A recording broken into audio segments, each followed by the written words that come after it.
ప్రస్తుతం ఇండియన్ క్రికెట్లో రోహిత్ కోహ్లీ గురించే చర్చ జరుగుతుంది. ఎందుకంటే వీరిద్దరూ కేవలం వన్డేలలో మాత్రమే కొనసాగుతున్నారు. దీంతో 2027 వన్డే ప్రపంచ కప్ ఆడాలనేది వీరి కల. మరి అప్పటి వరకు వీరు ఉంటారా అనే ప్రశ్నకు తాజాగా కోచ్ ఫుల్ స్టాప్ పెట్టేశాడు.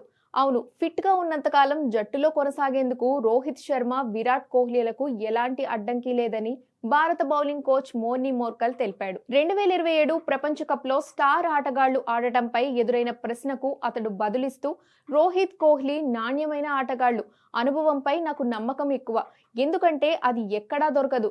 రోహిత్ కోహ్లీ ఎన్నో విజయాల్లో కీలక పాత్ర పోషించారు. వాళ్లకు పెద్ద టోర్నీల్లో ఎలా ఆడాలో తెలుసు. ప్రత్యర్థిగా రోహిత్ కోహ్లీను ఎదుర్కొన్నా ఎలా బౌలింగ్ చేయాలో తెలియక నిద్ర కూడా పట్టేది కాదు. 2027 ప్రపంచ కప్నకు ఇంకా చాలా సమయం ఉంది.